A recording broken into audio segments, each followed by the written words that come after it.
El día del funeral de mi esposo, el aire estaba cargado con el aroma de los lirios y la hipocresía. De pie junto al ataúd, mi corazón se sentía pesado no solo por el luto, sino por una tensión corrosiva que no podía ignorar. Los familiares me rodeaban, ofreciendo abrazos mecánicos y condolencias ensayadas, pero solo podía concentrarme en el peso del silencio que siguió al último aliento de mi esposo. Ricardo había sido mi ancla durante 42 años, y ahora estaba a la deriva en un mar de miradas desconocidas y susurros ahogados. El tanatorio en Pozuelo estaba abarrotado. Apareció gente que no había visto en años, algunos genuinamente tristes, otros simplemente cumpliendo una obligación social. Reconocí rostros del bufete de abogados de Ricardo, vecinos de nuestra calle, e incluso algunos parientes lejanos que habían volado desde Sevilla. El sacerdote habló de la bondad de Ricardo, su dedicación a la familia, su servicio a la comunidad. Yo asentía, aferrando un pañuelo que aún olía ligeramente a su colonia. «Marta, si necesitas cualquier cosa», dijo su hermano Jaime, apretándome el hombro. Su esposa, Dolores, estaba a su lado, con lágrimas corriendo por su rostro. Habían sido cercanos a Ricardo, especialmente en los últimos años, cuando su salud comenzó a decaer. «Gracias», respondí, sintiendo las palabras huecas en mi boca. Lo que necesitaba era a Ricardo de vuelta. Lo que necesitaba era más tiempo. Observé cómo la gente pasaba junto al ataúd, algunos deteniéndose para tocar su mano por última vez. Mi hijo Javier estaba al otro lado, con el brazo alrededor de su esposa, Beatriz. Llevaban 7 años casados, y en ese tiempo había visto a Javier cambiar. Se había vuelto distante, sus visitas menos frecuentes, sus llamadas más cortas. Beatriz tenía una forma de ser, una influencia sutil que había erosionado lentamente el vínculo entre madre e hijo. Cuando terminó el servicio y la gente se trasladó a la sala de recepción de al lado, necesité un momento a solas.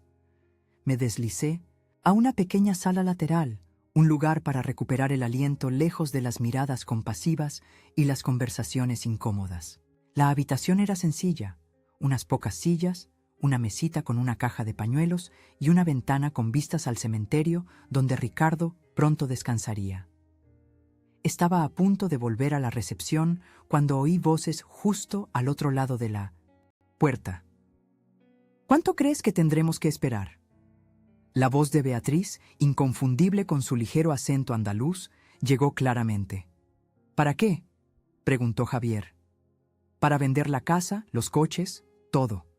Esa propiedad debe valer al menos 1 millón ahora, con cómo está el mercado en Madrid». Me quedé helada, con la mano a medio camino del pomo de la puerta. «Bea, mi padre acaba de morir. ¿Podemos no hablar de esto ahora? Solo estoy siendo práctica, Javier. Tu padre estuvo enfermo mucho tiempo. Hemos estado poniendo nuestras vidas en pausa. Esa vieja casa necesita demasiadas reformas de todos modos, y tu madre no puede manejarla sola». Sentí que se me cortaba la respiración. «Vendamos todo y quitémonos a esa vieja de en medio», continuó, su voz aguda, despectiva y cruelmente alta para que yo la oyera. «Ya tuvo su momento. Ahora es nuestro turno. Llevamos esperando bastante tiempo». Mi espalda se enderezó. No reaccioné. No hablé. Simplemente me alejé de la puerta y caminé hacia la ventana, como si no hubiera oído nada. Pero dentro de mí algo cambió. Una placa tectónica de emoción, rozando contra años de aceptación silenciosa. Ese momento enterró el último vestigio de confianza que tenía en mi familia. Esperé a que sus pasos se desvanecieran antes de salir. La sala de recepción estaba llena del bajo murmullo de la conversación, el tintineo ocasional de las copas, la risa forzada que siempre parece encontrar su camino en las reuniones de duelo. Desempeñé mi papel, la viuda afligida, aceptando, condolencias, agradeciendo a la gente por venir, incluso logrando comer algunos bocados de comida que no sabían a nada. Pero mi mente ya no estaba de luto, estaba planeando. Recordé las largas noches que Ricardo y yo habíamos pasado discutiendo, El futuro, especialmente después de su diagnóstico. El cáncer nos había dado tiempo, al menos, para prepararnos.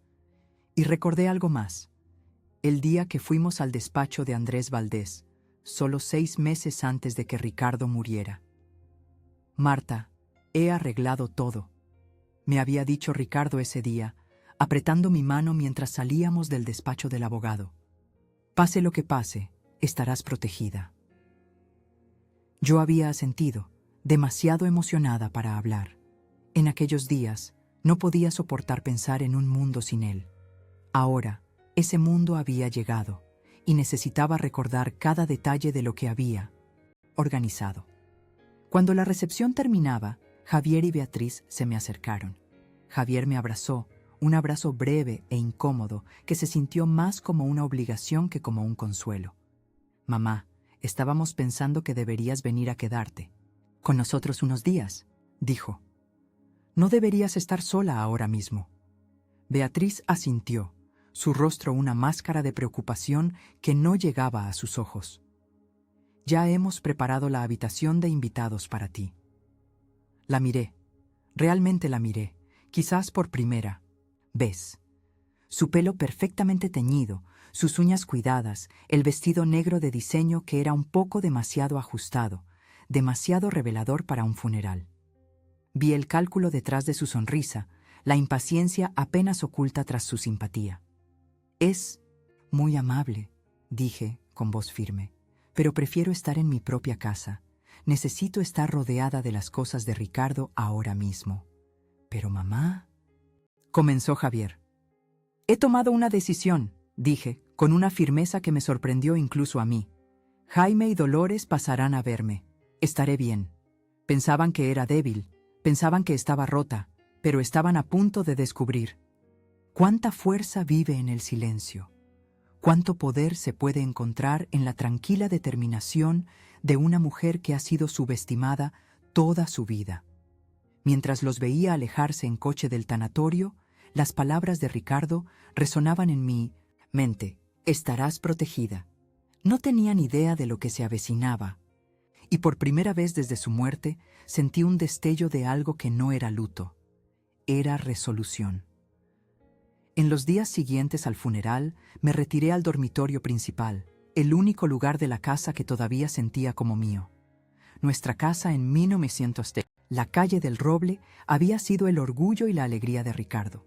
La compramos como recién casados y pasamos décadas restaurándola, habitación por habitación.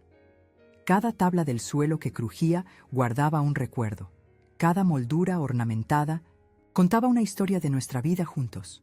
Ahora, esos recuerdos eran todo lo que me quedaba. Javier y Beatriz no tardaron en hacer su jugada. Al día siguiente del funeral, llegaron con maletas. «Vamos a quedarnos un tiempo, mamá», anunció Javier sin realmente preguntar. «Para ayudarte a adaptarte». Asentí, demasiado cansada para discutir. Esa noche, los oí susurrar en la habitación de invitados al otro lado del pasillo. Sus voces se filtraban por los viejos conductos de la calefacción. Beatriz ya estaba haciendo planes. Hablaba de colores de pintura para el salón, qué muebles conservar, cuáles vender. A la mañana siguiente, se habían instalado como si nada hubiera cambiado. Beatriz reorganizó los armarios de la cocina sin preguntar, alegando que era más eficiente. Movió mi colección de tazas de té a un estante alto que no podía alcanzar. Cuando se lo mencioné, sonrió con esa sonrisa empalagosa suya. «Oh, Marta, solo queremos ayudarte a hacer las cosas más fáciles para ti. A tu edad, no deberías tener que preocuparte por todo esto». Tenía 68 años, no 98. Había estado manejando mi casa perfectamente bien antes de que ella llegara. En una semana, había redecorado el salón, moviendo el sillón de lectura de Ricardo al sótano y reemplazándolo con una monstruosidad moderna que había pedido por internet. Mis pertenencias comenzaron a desaparecer en cajas de cartón etiquetadas como trastero y donaciones. Hablaba constantemente de encontrarme una agradable residencia de mayores donde no tuviera que preocuparme por el mantenimiento. Los Cedros tiene un apartamento de un dormitorio precioso disponible, me dijo durante el desayuno una mañana, deslizando un folleto brillante sobre la mesa. Tiene un pequeño patio donde podrías poner algunas plantas. Sonreí educadamente y asentí, ocultando mi disgusto detrás de ojos envejecidos y una conducta tranquila. Lo pensaré, dije, sabiendo que no haría tal cosa. Mientras tanto, observaba cómo hacían inventario de todo: muebles, joyas, antigüedades, incluso cuadros antiguos que habían pertenecido al abuelo de Ricardo. Beatriz caminaba por la casa como un buitre rodeando a un animal moribundo, asumiendo la propiedad de cosas que no eran suyas. Se probó mis anillos de boda cuando pensó que no la estaba mirando. Abrió armarios y cajones, tomando fotos con 1950. Su teléfono. Esta vajilla de porcelana debe valer algo, la oí decirle a Javier en el comedor. Y estos candelabros de plata son pesados, probablemente de ley. Mi madre todavía usa esas cosas, Bea, respondió Javier, pero su protesta fue débil, a medias. Por ahora, dijo ella, y ambos rieron. No sabían lo que Ricardo había hecho. No sabían que todo lo que ella tocaba ahora pertenecía legalmente a otra persona. Cada noche, después de que se fueran a la cama, abría el cajón junto a mi cama y releía el testamento. Ricardo, que en paz descanse, había dejado un último regalo. Me había transferido la plena propiedad de todas las propiedades, cuentas y activos.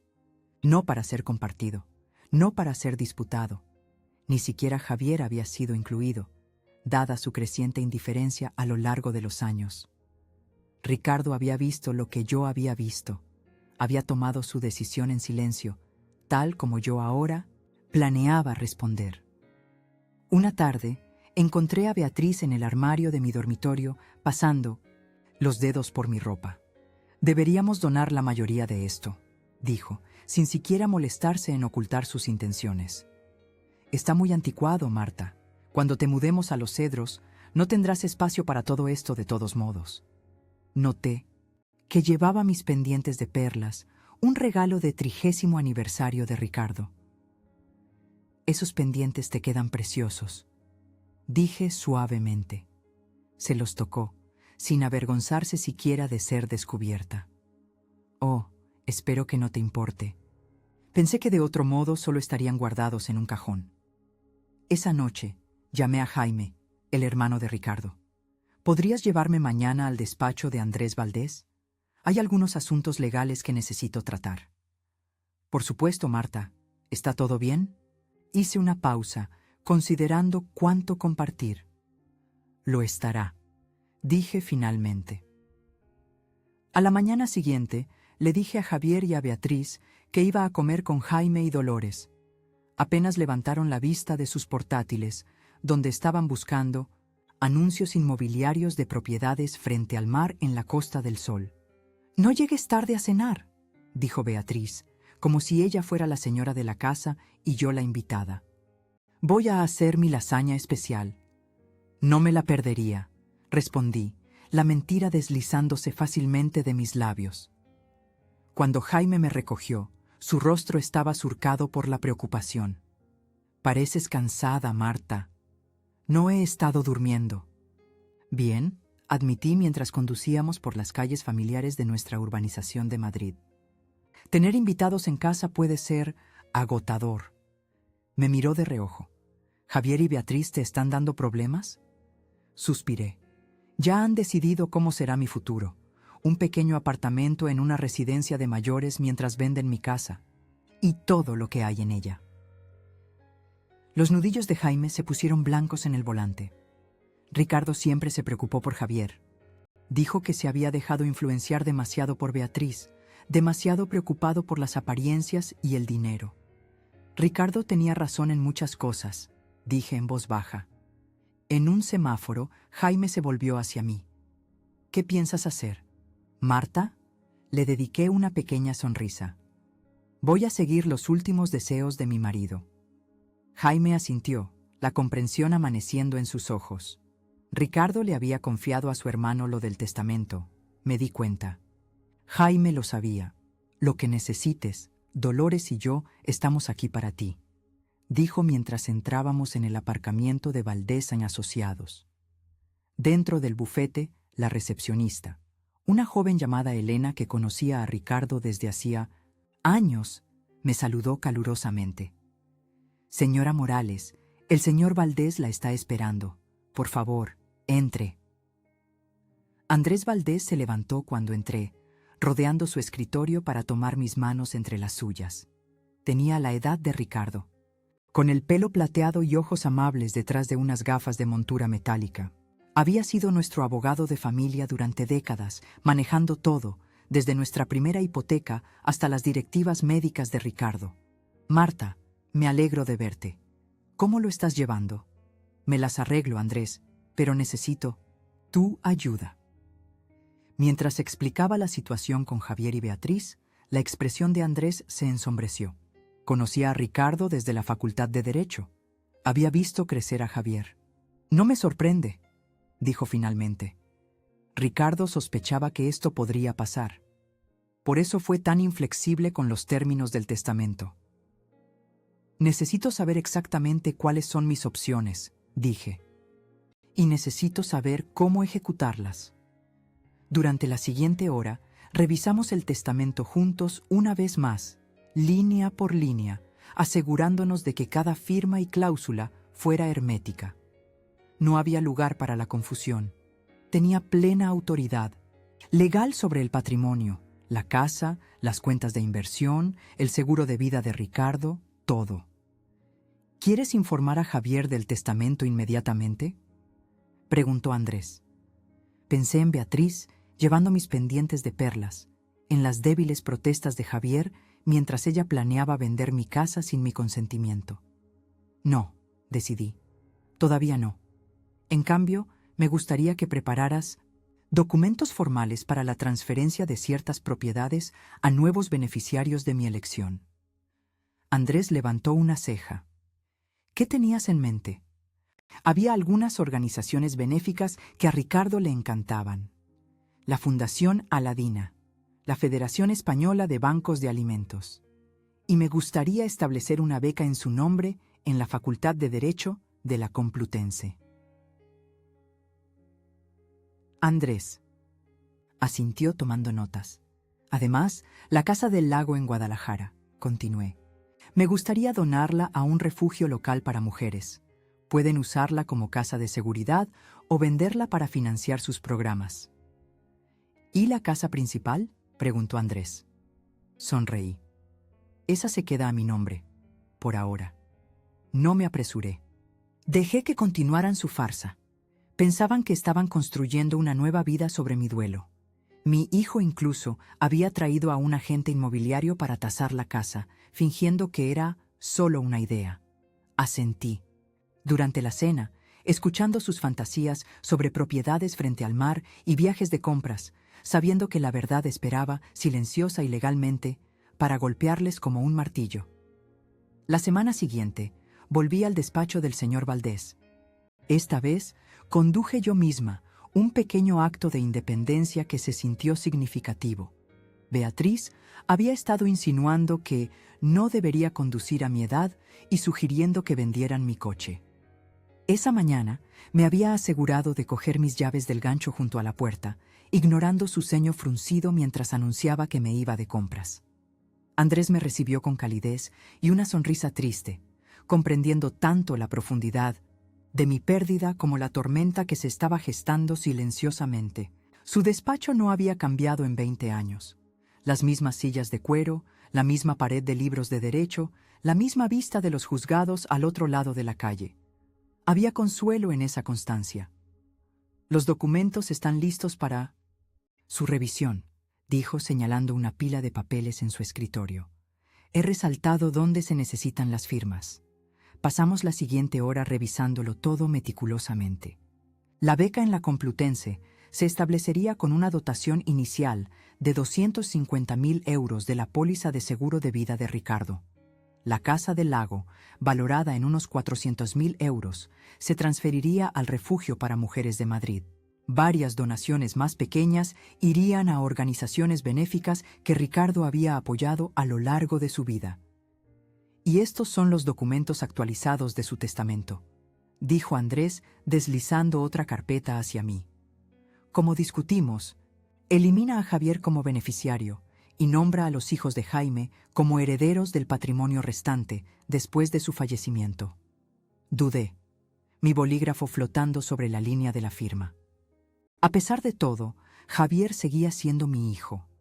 El niño pequeño que una vez se había subido a mi regazo para que le contara cuentos, que había llorado cuando se raspó la rodilla, que había sonreído con orgullo cuando su padre le enseñó a montar en bicicleta. No tiene que decidir esto hoy, Marta, dijo Andrés suavemente, leyendo mi vacilación.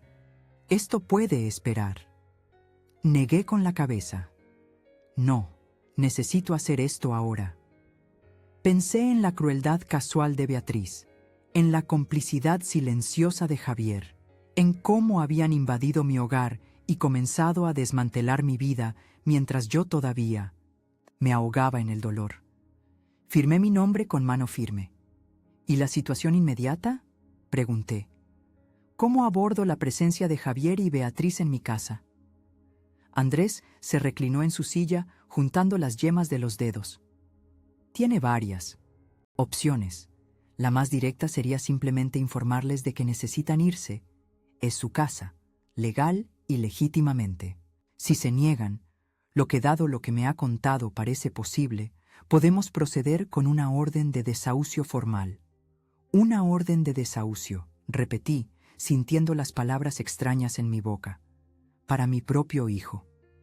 Es una formalidad legal que les da un plazo determinado para desalojar la propiedad, normalmente 30 días, aunque potencialmente podríamos acelerarlo dadas las circunstancias.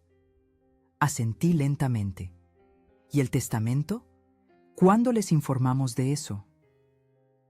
Eso depende totalmente de usted, Marta. Podríamos tener una lectura formal, o podría decírselo en privado, o podría enviarles una carta oficial detallando los términos. Consideré mis opciones. Una lectura formal parecía demasiado teatral, algo sacado de una película antigua. Una carta parecía demasiado impersonal. No, esto era algo que necesitaba hacer cara a cara. Necesitaba ver sus reacciones, mantenerme firme mientras se daban cuenta de que sus planes se desmoronaban. Se lo diré yo misma, decidí. Y luego, si es necesario, podemos proceder con el desahucio. Andrés extendió la mano sobre el escritorio y apretó la mía. Ricardo estaría orgulloso de usted, Marta. Siempre dijo que era más fuerte de lo que nadie le atribuía. No estoy segura de haberle creído, admití, hasta ahora. Mientras recogía mis cosas para irme, Andrés carraspeó. Hay una cosa más, Marta, algo que Ricardo me pidió que le diera, en privado, después del funeral. Abrió el cajón de su escritorio y sacó un pequeño sobre. Escribió, esto aproximadamente un mes antes de morir. Tomé el sobre con los dedos temblorosos. Mi nombre estaba escrito en el frente con la caligrafía familiar de Ricardo, las letras ligeramente temblorosas por su estado debilitado. Lo guardé en mi bolso sin abrirlo. Esto era algo para leer a solas, en la privacidad de mi dormitorio. Gracias, Andrés, por todo. Por supuesto, llámeme día o noche si necesita algo. Me acompañó hasta la puerta añadiendo, y Marta, tenga cuidado, la gente puede reaccionar de forma impredecible cuando hay dinero de por medio. Asentí, comprendiendo la advertencia. La Marta de antes, la mujer tranquila y complaciente que había pasado décadas suavizando las tensiones familiares y manteniendo la paz, podría haberse sentido intimidada. Pero esa Marta se estaba desvaneciendo, reemplazada por alguien más fuerte, alguien que no tenía nada que perder. De camino a casa, tomé un desvío y me detuve en el cementerio donde Ricardo estaba enterrado. Su tumba aún estaba fresca, las flores del funeral ya marchitas. Me senté en el pequeño banco cercano, abriendo el sobre que Andrés me había dado. Mi queridísima Marta, comenzaba la carta. Si estás leyendo esto, entonces me he ido, y te enfrentas a nuestro mayor temor, estar sola. Pero eres más fuerte de lo que crees, más fuerte de lo que yo nunca fui. No dejes que Javier y Beatriz se aprovechen de tu bondad. Han cambiado, o quizás simplemente no vimos quiénes eran realmente hasta que fue demasiado tarde. He arreglado todo con Andrés para protegerte. La casa, el dinero, todo es tuyo para que lo uses como mejor te parezca. No te sientas culpable por las decisiones que necesites tomar. Te has ganado el derecho a la paz en tus últimos años. Siento no estar ahí para tomarte de la mano en esto. Quiero que sepas que te amé completamente, desde el momento en que nos conocimos hasta mi último aliento. Vive bien, mi amor, sé valiente, sé feliz, si puedes. Siempre tuyo, Ricardo. Las lágrimas nublaron mi vista mientras doblaba la carta y la devolvía al sobre. Me quedé sentada allí durante mucho tiempo, sintiendo el viento de octubre susurrar entre los árboles del cementerio, viendo cómo las sombras se alargaban sobre las tumbas. Para cuando me levanté para irme, había tomado mi decisión. La casa estaba en silencio cuando regresé. Una nota en la encimera de la cocina me informaba que Javier y Beatriz habían salido a cenar con amigos. Agradecí la soledad. Subí, me di una larga ducha y luego me senté en mi tocador para cepillarme el pelo, un ritual nocturno que a Ricardo siempre le encantaba ver. Al mirarme en el espejo, vi una determinación en mis ojos que no había estado allí antes. Abrí mi joyero y saqué los pendientes de perlas que Beatriz se había puesto sin permiso. Me los puse, junto con el collar a juego que Ricardo me había regalado por nuestro aniversario.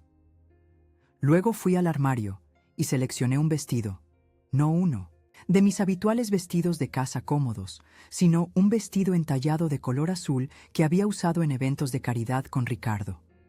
Mañana invitaría a Javier y Beatriz a una cena especial.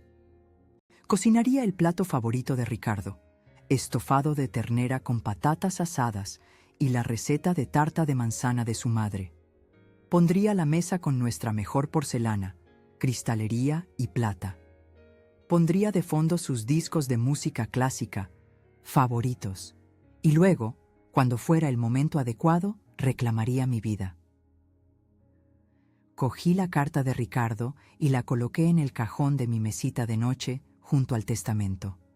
Luego me senté en el pequeño escritorio junto a la ventana y comencé a planificar mi menú para la cena de mañana. Afuera, la primera nieve de la temporada comenzó a caer, cubriendo nuestro jardín con un manto blanco. A Ricardo siempre le había encantado la primera nevada. Decía que hacía que todo pareciera limpio y nuevo de nuevo, como un nuevo comienzo. Eso es lo que sería mañana, decidí. No un final, sino un comienzo. Mi comienzo. 2 semanas después del funeral, pasé todo el día preparando la cena. Me desperté temprano, con la mente clara y enfocada por primera vez desde el fallecimiento de Ricardo. Conduje hasta el mercado de San Antón, donde el dueño de un puesto, Tomás, me saludó por mi nombre. Nos conocía a Ricardo y a mí desde hacía décadas. Su pequeña tienda de ultramarinos era un elemento fijo en nuestras vidas. «Me alegro de verla por aquí, Marta», dijo, ayudándome a seleccionar el corte de carne perfecto para el estofado. «¿Cómo lo lleva?» «Voy encontrando mi camino», le dije, sorprendida al darme cuenta de que era verdad. Día a día. Su Ricardo era de los buenos, dijo Tomás, envolviendo la carne en papel de estraza. Siempre preguntaba por mis hijos, se acordaba de sus nombres. Ya no los hacen así. Asentí, con la garganta apretada por una emoción repentina. No, ciertamente no. De vuelta en casa, pasé horas en la cocina, preparando metódicamente cada plato. La rutina familiar de cocinar era tranquilizadora. Picar verduras, medir ingredientes, remover y probar. La madre de Ricardo me había enseñado a hacer su tarta de manzana la primera Navidad después de casarnos. La recordaba de pie a mi lado, guiando mis manos mientras extendía la masa. El secreto, había dicho, es no trabajarla demasiado. Unas manos suaves hacen la mejor masa. A medida que la tarde se convertía en noche, puse la mesa del comedor con esmero. La porcelana fina, que había sido un regalo de bodas. La cubertería de plata de ley que se había transmitido en la familia de Ricardo. Copas de vino de cristal que captaban la luz de la lámpara de araña. En el centro, coloqué flores frescas, no lirios que todavía me recordaban demasiado al funeral, sino un vibrante arreglo de flores de otoño. Puse el disco favorito de Ricardo, la Sexta Sinfonía de Beethoven. La Pastoral, la llamaba él. Música que le recordaba nuestros primeros días juntos, cuando hacíamos picnics junto al lago de la casa de campo y soñábamos con nuestro futuro. La sinfonía llenó la casa con sus suaves melodías mientras subía a cambiarme. Elegí mi atuendo con deliberado cuidado, el vestido azul, mis joyas de perlas, unos tacones bajos que me hacían estar más erguida, más alta. Me maquillé ligeramente, lo justo para devolver algo de color a mi rostro. Cuando me miré en el espejo, no vi a la viuda afligida, sino a una mujer de fuerza y dignidad. Ricardo habría estado orgulloso. Javier y Beatriz regresaron de cualquier salida que les hubiera ocupado el día sobre las 6. Parecían sorprendidos por la transformación del comedor, por los olores que venían de la cocina. ¿Qué es todo esto?, preguntó Javier, aflojándose la corbata mientras examinaba la mesa formalmente puesta. Pensé que deberíamos tener una cena familiar en condiciones, dije con voz firme. Han sido unas semanas difíciles para todos. Beatriz miró la mesa con sospecha. No tenías que tomarte tantas molestias, Marta. No ha sido ninguna molestia, le aseguré. Disfruto cocinando. Deberíais cambiaros. La cena estará lista en media hora. Intercambiaron miradas, pero hicieron lo que les sugerí. Cuando regresaron, Javier con una camisa de botones y Beatriz con un vestido negro demasiado ajustado y corto. Para una cena familiar ya había servido el vino, un buen Cabernet Sauvignon que Ricardo y yo habíamos estado guardando para una ocasión especial. Un brindis, dije, levantando mi copa. Por Ricardo, el mejor hombre que he conocido. Los ojos de Javier se humedecieron ligeramente mientras levantaba su copa. Por papá. Beatriz simplemente sorbió su vino, sus ojos recorriendo la habitación como si estuviera haciendo inventario. La cena transcurrió sin problemas. Serví el estofado, que había quedado perfectamente tierno, junto con patatas asadas, zanahorias glaseadas y panecillos recién hechos. Tuvimos una conversación educada, nada demasiado profundo, nada demasiado revelador. Les pregunté por su día. Javier habló de una posible oportunidad de trabajo en la costa. Beatriz charló sobre la reciente renovación de la cocina de una amiga, insinuando lo anticuada que estaba la nuestra. Esta casa tiene mucho potencial, dijo, gesticulando con el tenedor. Si tiráramos esa pared entre la cocina y el comedor, tendríamos uno de esos espacios abiertos que todo el mundo quiere ahora. Sonreí y asentí, dejándola continuar su fantasía. Cuando terminamos el plato principal, saqué la tarta de manzana, todavía caliente del horno, con helado de vainilla derritiéndose por encima. «Mamá, esto es como cuando era niño», dijo Javier después de dar el primer bocado. Por un momento, vi un destello del hijo que recordaba, antes de Beatriz, antes de que la ambición y el materialismo lo endurecieran. «La receta de tu abuela», dije. «Se alegraría de saber que todavía te gusta». Cuando los platos estuvieron limpios y se sirvió el café, me excusé brevemente. Fui al estudio. El estudio de Ricardo, aunque Beatriz ya había comenzado a referirse a él como el despacho de Javier. Y recuperé el sobre de la oficina de Andrés Valdés. Regresé al comedor y coloqué el sobre suavemente sobre la mesa. Javier y Beatriz estaban enfrascados en una conversación sobre propiedades en la playa de Marbella. «Al menos 4 dormitorios», decía Beatriz. «Necesitaremos espacio para invitados y eventualmente quizás...» Se detuvo bruscamente cuando notó el sobre. Me senté, alisándome el vestido, y junté las manos sobre la mesa. Pensé que era hora de que habláramos del patrimonio, dije, con voz tranquila y clara. Sus ojos se iluminaron como los de niños en la mañana de Reyes. Beatriz se inclinó hacia adelante, prácticamente salivando, sus dedos crispándose de anticipación. Como sabes, tu padre siempre fue meticuloso. Con la planificación, continué mirando a Javier. Quería asegurarse de que todo estuviera arreglado, que no hubiera confusión ni conflicto después de su muerte. Por supuesto, asintió Javier. Papá siempre fue organizado. Lo era, en efecto, asentí. Por eso, 6 meses antes de fallecer, fuimos juntos a ver a Andrés Valdés y actualizamos nuestros testamentos.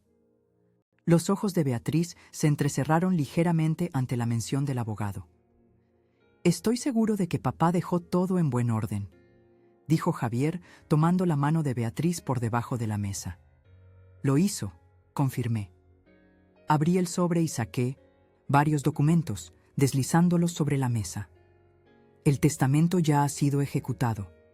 Todo, la casa, las inversiones, las pólizas de seguro, todo, me pertenece a mí. No se os ha dejado nada a vosotros. Durante unos momentos no lo entendieron. Javier parpadeó, mirando de los papeles a mi cara y de nuevo a los papeles. Beatriz arrebató los documentos, sus ojos escaneando las páginas frenéticamente. Esto no puede ser correcto, dijo, su voz elevándose. Tiene que haber algún error. No hay ningún error, dije. Ricardo y yo tomamos esta decisión juntos. El patrimonio es mío para administrarlo como mejor me parezca. Pero soy su hijo, tartamudeó Javier, el color desapareciendo de su rostro, su único hijo. Sí, lo eres, asentí.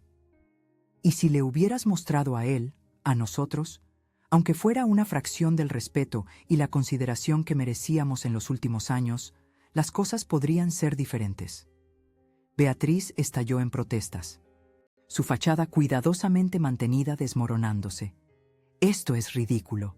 No puedes simplemente dejarnos fuera. Tenemos derechos. No tenéis derechos sobre una propiedad que no es vuestra, dije, mi voz manteniéndose nivelada. La ley es bastante clara en ese punto. Mamá, por favor, comenzó Javier con los ojos abiertos de pánico. Necesitamos ese dinero. Ya hemos dado una señal para una casa en la costa. Hemos hecho planes. Hicisteis planes basados en dinero que nunca se os prometió, señalé. Eso fue presuntuoso, ¿no crees? Beatriz se levantó tan rápido que su silla se volcó hacia atrás. Maldita vieja rencorosa, espetó. ¿Crees que puedes castigarnos porque queremos vivir nuestras propias vidas? ¿Porque no queremos estar atrapados en este mausoleo contigo? No me inmuté ante su vulgaridad. Simplemente recogí los documentos y los devolví al sobre. Creo que esto concluye nuestra cena, dije, levantándome de mi silla con dignidad. Os dejaré a ambos para que discutáis lo que habéis aprendido. Salí del comedor, la voz de Beatriz elevándose en un grito detrás de mí. El sonido me hizo sentir más ligera de lo que me había sentido en meses, como si me hubieran quitado un peso de los hombros. En el pasillo oí a Javier tratando de calmar a su esposa. Bea, para. Esto no ayuda. No puede hacernos esto. Llama a ese abogado mañana. Tiene que haber una forma de luchar contra esto. Cerré la puerta de mi dormitorio y me senté en el borde de la cama, de repente agotada pero extrañamente en paz. La carta de Ricardo yacía en la mesita de noche. La cogí y la apreté contra mi corazón. Lo hice, Ricardo, susurré. Me defendí, tal como querías que hiciera. Y en algún lugar, en lo que sea que venga después de esta vida, sentí la certeza de que él estaba sonriendo. A la mañana siguiente, me desperté, con el sonido de cajones cerrándose de golpe y discusiones ahogadas. Permanecí en la cama unos momentos, reuniendo fuerzas para lo que sabía que sería un día difícil. La cena había ido exactamente como lo había anticipado: conmoción, seguida de ira, seguida de una negociación desesperada. Ahora vendría la verdadera prueba de mi resolución. Me vestí cuidadosamente con pantalones y una chaqueta de punto, ropa cómoda que aún se veía arreglada. Cuando salí de mi dormitorio, la casa había caído en silencio. Encontré a Javier y Beatriz en la cocina, acurrucados sobre tazas de café, su conversación deteniéndose abruptamente cuando entré. «Buenos días», dije amablemente, dirigiéndome a la cafetera. Ninguno respondió. Beatriz me fulminó con la mirada por encima de su taza, su rímel corrido por las lágrimas o la falta de sueño. Javier miraba fijamente la mesa, incapaz de mirarme a los ojos. Me serví café y añadí un chorrito de nata como hacía cada mañana. La rutina familiar se sentía reconfortante en medio de la tensión. «Marta», habló finalmente Beatriz, su voz forzada con una cortesía artificial. «Creo que anoche empezamos con mal pie. Quizás podríamos sentarnos todos con el abogado y discutir esto como adultos». Tomé un sorbo de mi café antes de responder. «No hay nada que discutir, Beatriz. El testamento es claro y es legalmente vinculante. Pero seguramente hay margen para la negociación», insistió. «La familia debería ayudarse. Ricardo no habría querido que Javier no recibiera nada». Ricardo dejó sus deseos perfectamente claros, dije, y tenía buenas razones para sus decisiones. Javier finalmente levantó la vista. Sus ojos estaban enrojecidos, su rostro demacrado. «¿Qué razones, mamá? ¿Qué hice que fuera tan terrible? Estudié el rostro de mi hijo, el rostro que había amado desde el momento en que el médico lo puso en mis brazos hace 40 años. Había una confusión genuina allí y me rompió un poco el corazón. Realmente no lo entendía. No fue una sola cosa, Javier. Fueron años de pequeñas traiciones, cumpleaños olvidados, visitas navideñas apresuradas, la forma en que dejabas que Beatriz nos hablara de nosotros, la forma en que dejaste de llamar a menos que necesitaras algo. Hemos estado ocupados», protestó débilmente, «construyendo nuestras vidas». «¿Demasiado ocupado para una llamada de 5 minutos a tu padre cuando se estaba muriendo?», pregunté en voz baja. «¿Demasiado ocupado para visitarlo más de 2 veces durante sus últimos 6 meses?» Javier se sonrojó, apartando la mirada. Beatriz intervino, su tono cambiando a una inocencia herida. «Vivimos a 3 horas. De aquí, Marta. Ambos tenemos trabajos exigentes. Veníamos tan a menudo como podíamos. Tu tío Jaime vive en Sevilla», le recordé a Javier. «Y sin embargo, se las arregló para volar cada mes. Llamaba todos los días. Jaime siempre». «Ha sido el niño bonito», murmuró Javier. «Jaime siempre ha sido considerado», corregí. «Hay una diferencia». La fachada de cortesía de Beatriz se resquebrajó. «¿Así que esto es un castigo? ¿Vas a echarnos a la calle porque Javier no fue el hijo perfecto?» «Nadie os está echando a la calle», dije con calma. «Tenéis una casa en Toledo, pero no podéis quedaros aquí indefinidamente». «Esta debería ser nuestra casa», gritó Beatriz, golpeando su taza tan fuerte que el café se derramó sobre la mesa. «Somos familia. Javier es el hijo de Ricardo. Ser familia es más que sangre o lazos legales», dije. «Se trata de respeto, consideración y amor, todas las cosas por las que habéis mostrado tanto desprecio». «¿Cuánto tiempo tenemos?», preguntó Javier en voz baja, colocando una mano restrictiva en el brazo de Beatriz mientras ella abría la boca para seguir discutiendo. «Creo que 1 semana es razonable», dije. «Eso debería daros tiempo para empacar y hacer arreglos». «¿1 semana?» La voz de Beatriz se elevó en un chillido. «No puedes hablar en serio». «Hablo muy en serio», respondí. «De hecho, ya he hablado con Andrés Valdés. Si es necesario, está preparado para presentar una orden de desahucio formal». «¿Desahuciarías a tu propio hijo?», preguntó. Javier, su voz hueca por la incredulidad. «Espero sinceramente que no lleguemos a eso», dije. «Pero esta es mi casa y ya no estoy dispuesta a ser tratada como una invitada en ella». Beatriz se levantó tan bruscamente que su silla se volcó. «Esto no ha terminado, Siseo. Lucharemos contra esto. Impugnaremos el testamento. Claramente no estás en tu sano juicio. El duelo, la demencia, lo que sea. Conseguiremos lo que es nuestro por derecho. Permanecí sentada, mis manos firmes alrededor de mi taza de café. Sois libres de intentarlo, dije.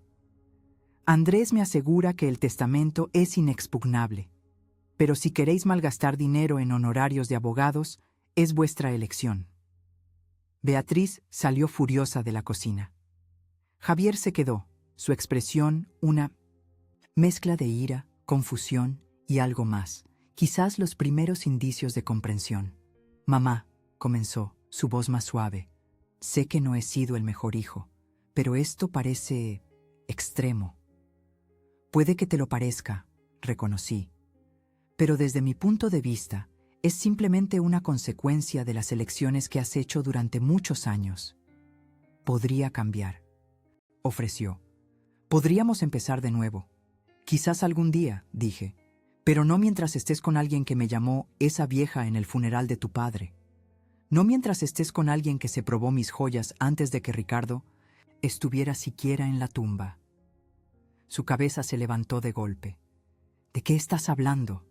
Oí a Beatriz en la recepción del funeral, dije. Quería vender todo y quitarse a esa vieja de en medio. Esas fueron sus palabras exactas, Javier. Él palideció. Ella no quería decir cada palabra, dije. Y has permitido su falta de respeto durante años. Esa es una elección que hiciste, y las elecciones tienen consecuencias. Me levanté, llevando mi taza al fregadero. Una semana, Javier. Te sugiero que empieces a empacar. Los días que siguieron fueron tensos e incómodos. Beatriz alternaba entre un silencio gélido y arrebatos de súplicas llorosas. Javier hizo varios intentos de reconciliación, mencionando recuerdos de la infancia, prometiendo visitar más a menudo, incluso ofreciéndose a mudarse de nuevo a Madrid para cuidarme. Pero el daño estaba hecho, y ambos lo sabíamos. Fiel a su palabra, Beatriz llamó a varios abogados, pero a medida que cada uno confirmaba lo que Andrés me había dicho, que el testamento era legalmente sólido e imposible de impugnar, su ira crecía. Comenzó a desquitarse con la propia casa, cerrando puertas de golpe y rompiendo accidentalmente un jarrón que había pertenecido a la madre de Ricardo. Al quinto día, regresé de la compra para encontrar a Beatriz en el dormitorio principal, rebuscando en mi joyero. «¿Qué estás haciendo?», pregunté desde la puerta. Se sobresaltó. La culpa brilló en su rostro antes de ser reemplazada por el desafío. «Solo buscando mis pendientes. Creo que los dejé aquí». «No tienes ningún pendiente en mi joyero», dije fríamente. «Por favor, sal de mi habitación». «Bien», espetó, pasando a mi lado. «Quédate con tus preciosas baratijas. Probablemente sean todas falsas de todos modos». Esa noche llamé a Andrés Valdés. «Creo que después de todo necesitamos esa orden de desahucio», le dije. Al día siguiente, un mensajero entregó los documentos formales. Con la ayuda del señor Valdés, había solicitado un desahucio acelerado por comportamiento amenazante e intento de robo. Tenían 48 horas para desalojar la propiedad. La explosión cuando recibieron la notificación fue, aún peor de lo que había anticipado. Beatriz gritó acusaciones y amenazas, llamándome todos los nombres viles que se le ocurrieron. Javier suplicó más tiempo, comprensión, misericordia. Pero había tomado mi decisión y me mantuve firme. «Esta es vuestra notificación legal», dije, señalando el documento sobre la mesa de café. «Si no os habéis ido para el viernes, el agente judicial os acompañará a la salida. Es vuestra elección». Se fueron temprano el viernes por la mañana, antes de que yo siquiera me despertara. Bajé y encontré la habitación de invitados vacía, despojada de sus pertenencias. En la cocina, Javier había dejado una nota. «Siento que haya llegado a esto. Llama si necesitas algo. J». Ninguna disculpa por su comportamiento. Ningún reconocimiento de su parte en lo que había sucedido. Solo una nota superficial que ponía la carga de la reconciliación sobre mí. La arrugué y la tiré. Más tarde ese día, Jaime y Dolores vinieron a ayudarme a revisar la casa. Faltaban varios objetos pequeños, un marco de fotos de plata, un pisapapeles de cristal que había sido de Ricardo, un par de gemelos que había planeado darle al hijo de Jaime. Pequeños robos rencorosos que decían más sobre el carácter de Beatriz que cualquier otra cosa. ¿Estás bien?, preguntó Dolores, sentándose conmigo en el sofá después de que hubiéramos terminado nuestro inventario. Eso no pudo haber sido fácil.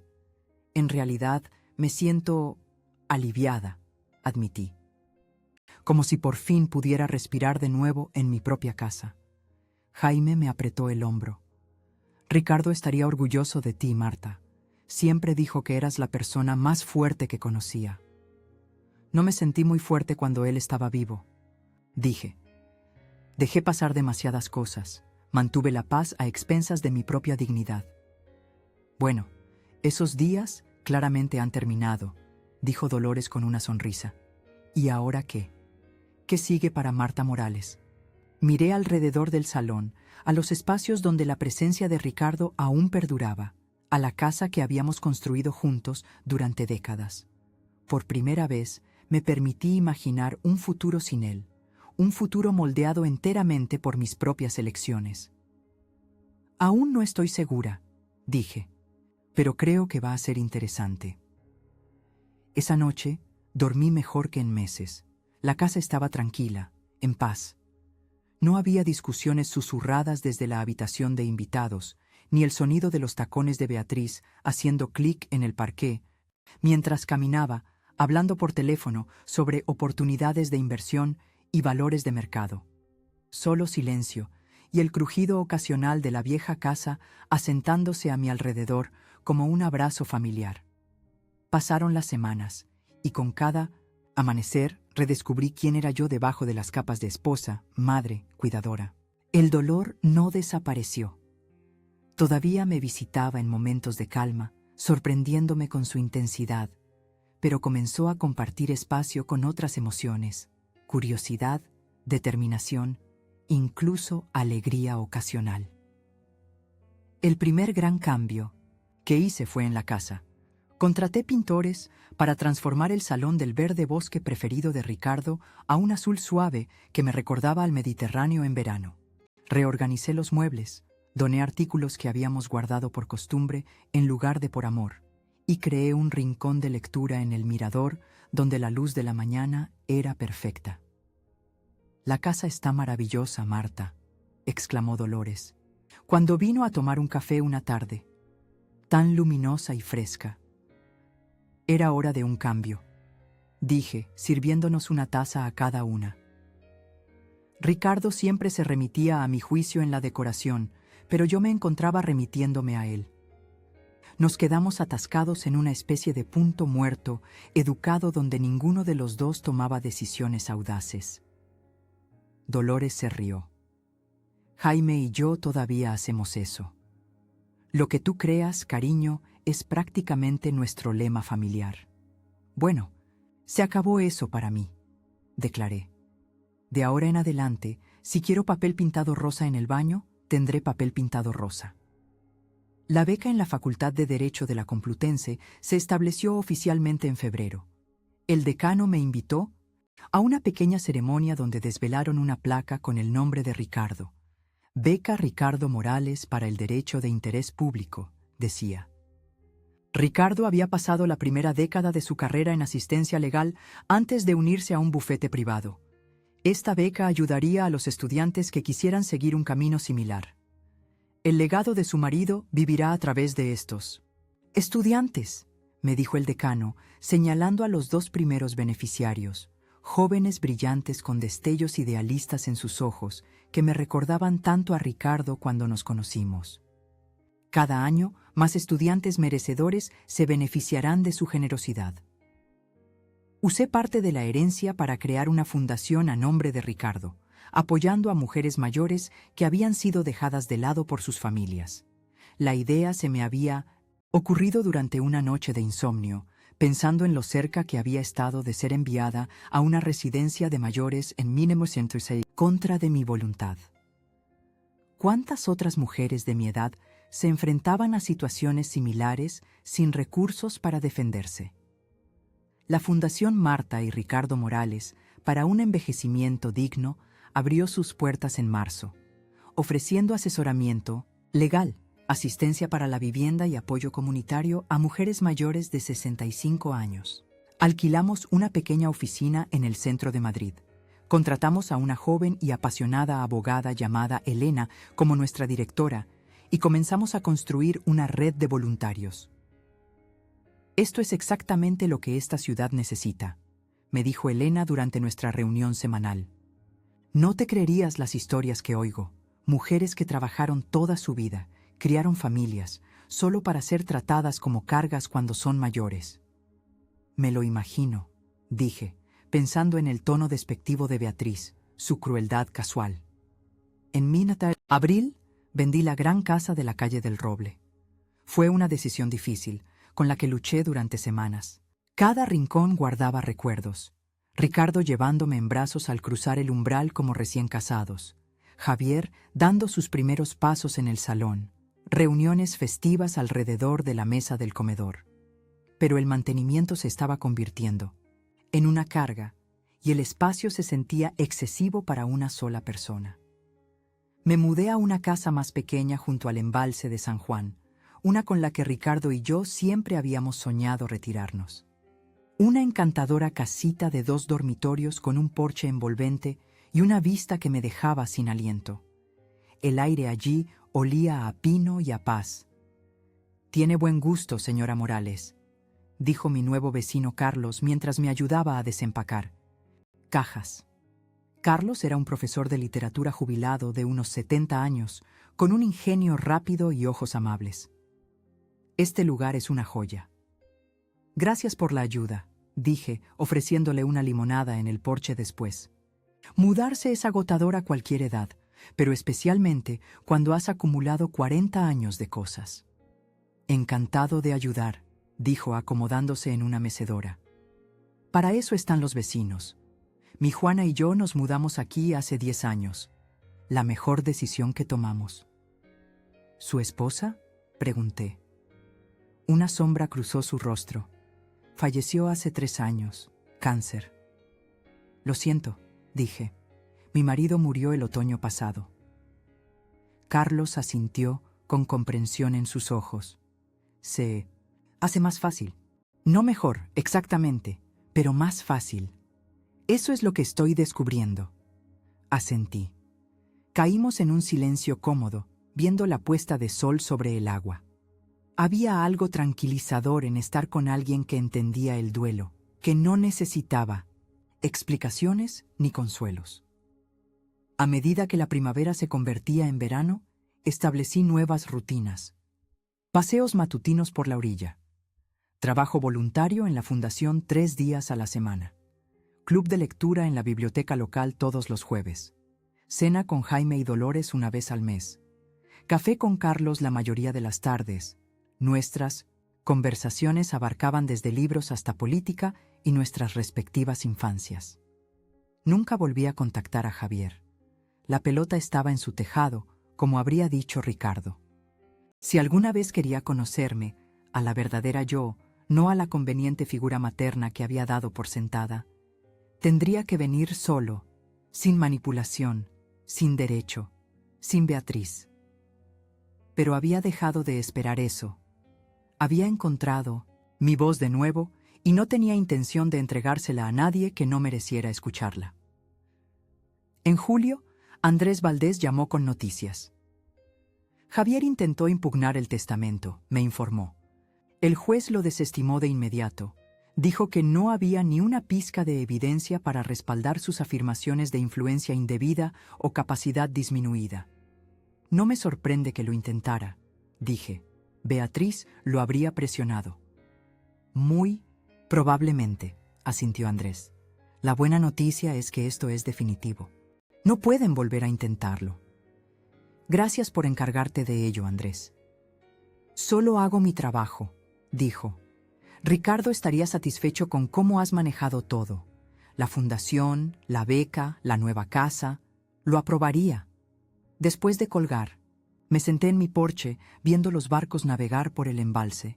Sentí una curiosa mezcla de tristeza y satisfacción. Triste de que mi relación con mi único hijo se hubiera deteriorado hasta batallas legales y distanciamiento, pero satisfecha de haberme mantenido firme, haberme protegido y haber honrado los deseos de Ricardo. Carlos se unió a mí más tarde, con una cesta de arándanos frescos del mercado de agricultores. 1 céntimo por tus pensamientos, dijo, notando mi estado de ánimo pensativo. Le conté sobre el intento de Javier de impugnar el testamento, sobre los sentimientos encontrados que me provocaba. Las familias son complicadas, dijo Carlos, su rostro curtido pensativo. Mi hijo y yo no nos hablamos durante 8 años, un desacuerdo sobre su elección de carrera. Me perdí su boda, el nacimiento de mi primer nieto. La cosa más estúpida que he hecho. ¿Qué pasó?, pregunté. Juana se enfermó. Nada como la mortalidad para poner las cosas en perspectiva. Nos reconciliamos 6 meses antes de que ella muriera. Se metió un arándano en la boca. No digo que debas reconciliarte con tu hijo. Su comportamiento suena bastante terrible. Solo digo que el tiempo tiene una forma de cambiar las perspectivas. Lo tendré en cuenta, dije. Esa noche, mientras ordenaba una caja de fotos que aún no había desempacado, encontré una de Javier con unos 5 años. Estaba sentado sobre los hombros de Ricardo en el zoológico de Madrid, ambos riendo de algo fuera de plano. Tenían la misma sonrisa, la misma arruga alrededor de los ojos cuando reían. Coloqué la foto en mi mesita de noche, no como una invitación o una señal de perdón, sino como un recordatorio de tiempos más inocentes, del amor que una vez fluyó fácilmente entre nosotros.